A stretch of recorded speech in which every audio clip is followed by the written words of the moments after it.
selamat datang di pembahasan kita kali ini. Hari ini, kita bakal jalan-jalan menelusuri sebuah materi yang jujur aja, benar-benar membuka wawasan. Kita mau ngebahas sebuah perubahan paradigma. Gimana sih caranya kita merubah cara pandang soal rutinitas sehari-hari yang kadang membosankan, dan juga soal praktik spiritual kita.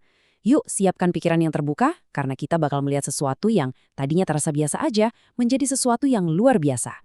Coba dipikirkan pertanyaan ini sebentar. Gimana kalau hidup yang kita jalani tiap hari ini sebenarnya bukan beban yang harus dipikul berat-berat, tapi justru sebuah festival yang harus dirayakan? Sering banget kan kita merasa capek sama rutinitas, stres memikirkan masalah, atau merasa kalau kewajiban spiritual itu cuma sekedar tugas? Tapi gimana kalau kita putar cara pandang itu 180 derajat? Di eksplorasi kita hari ini, kita bakal cari tahu gimana caranya mengubah rasa lelah dari perjuangan sehari-hari itu menjadi sebuah pengalaman yang benar-benar bermakna. Kita mulai dari bagian pertama, hidup sebagai festival spiritual. Nah, mari kita selami bareng-bareng. Intinya begini, kita harus menggeser mindset kita. Buang jauh-jauh pikiran kalau hidup itu cuma deretan kewajiban yang dipaksakan. Begitu kita masuk ke festival kehidupan ini, ruang di dalam diri kita itu harus ditata ulang. Sudah tidak ada lagi tempat buat hal-hal yang menguras energi, kayak kesedihan yang berlarut-larut, rasa takut yang bikin lumpuh, atau amarah yang meledak-ledak. Tapi ingat ya, bukan berarti tiba-tiba hidup kita bebas masalah. Sama sekali tidak.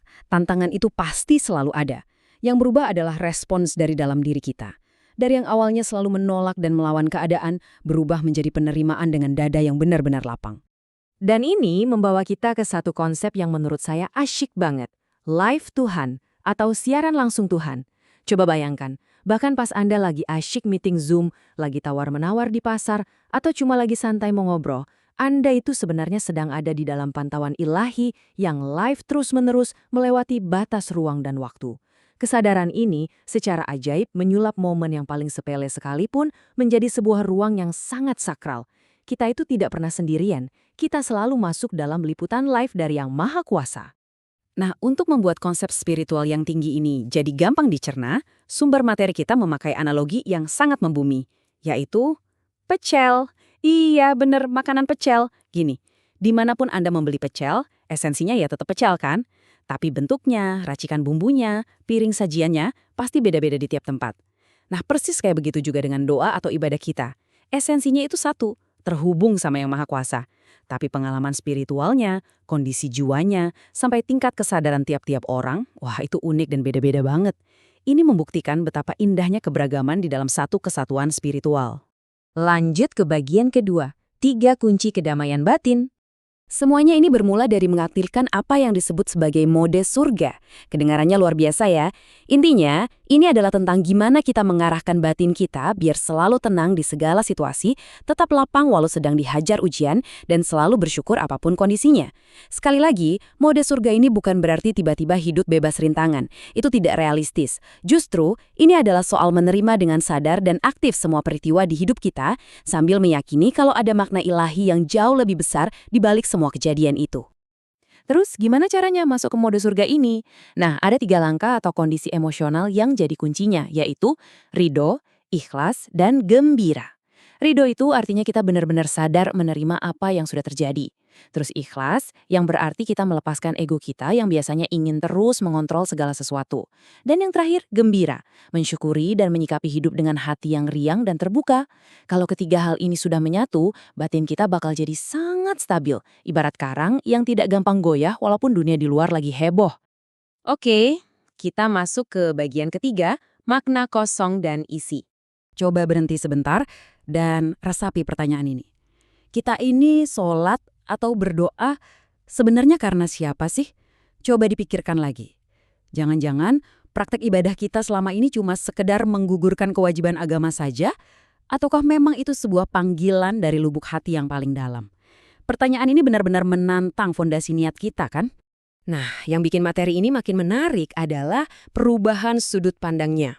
Gini, pas kita mulai melihat doa bukan lagi sebagai rutinitas yang bikin capek, tapi sebagai amrullah atau perintah langsung dari Sang Pencipta, seketika beban di pundak itu hilang. Ibadah berubah jadi sebuah panggilan ilahi. Dan logikanya, karena itu adalah kehendak Tuhan yang Maha Kuasa, maka yang namanya kegagalan itu menjadi hal yang mustahil. Pemahaman seperti ini juga otomatis merontokkan ego kita yang tadinya suka menghakimi ibadah orang lain dan menggantinya dengan rasa berserah diri yang total. Dan penyerahan diri yang total itu digambarkan dengan super indah lewat proses wudhu dan sholat. Wudhu itu adalah proses mengosongkan. Kita membersihkan semua label duniawi kita, menenangkan keakuan kita, dan membuang jauh-jauh segala bentuk kesombongan. Intinya, kita lagi bersih-bersih dan menyiapkan ruang kosong di dalam jiwa kita. Nah, baru setelah kita benar-benar kosong, kita melangkah masuk ke dalam sholat yang merupakan proses mengisi. Kita mengisi jiwa yang sudah lega tadi dengan kehadiran ilahi, dengan zikir dan kedamaian yang murni. Kontras antara melepaskan di wudhu dan menerima di sholat ini, jujur saja adalah sebuah pelepasan spiritual yang luar biasa. Dan kalau kita perhatikan, ini secara brilian menggambarkan gimana fisik dan spiritual kita benar-benar menyatu. Gerakan fisik pas sholat, mulai dari berdiri, ruku, sujud, sampai duduk, itu bukan sekedar gerakan biasa ya. Dalam pendekatan tasawuf, gerakan ini secara visual menyimbolkan aksara dari nama Allah. Coba bayangkan, seluruh tubuh fisik kita ibaratnya berubah menjadi wadah murni buat kesadaran ilahi itu sendiri. Ini adalah perpaduan yang sangat harmonis antara aturan fisik atau syariat dengan esensi batin atau hakikatnya. Sekarang kita sampai di bagian keempat, menuju kehadiran ilahi. Ada satu metafora dari materi kita yang bikin merinding. Tubuh manusia itu ibarat Ka'bah kecil. Maksudnya gimana? Tubuh fisik kita ini kan sebenarnya cuma kumpulan atom dan banyak ruang kosong. Nah, disitulah kesadaran kita berpusat untuk langsung menghadap Sang Pencipta. Seperti filosofi yang mengatakan, kemanapun Anda memalingkan wajah, disitulah ada kehadiran Tuhan. Ini mengingatkan kita bahwa pusat spiritual itu letaknya ada di dalam diri kita sendiri yang sedang terhubung dengan alam semesta. Dan karena Tuhan itu selalu hadir, Dia juga tidak pernah berhenti berkomunikasi dengan kita. Bukan cuma lewat teks-teks suci aja loh, tapi lewat hal-hal di kehidupan sehari-hari. Lewat kejadian yang kita alami, lewat bisikan sekilas di dalam hati, atau dari tanda-tanda alam di sekeliling kita. Cuma ya gitu, seringnya kita merasa kok tidak dengar apa-apa ya. Kenapa? Bukan karena Tuhan sedang diam, tapi mungkin saja kita yang belum cukup mengosongkan pikiran dan ego kita untuk bisa benar-benar menyimak pesannya.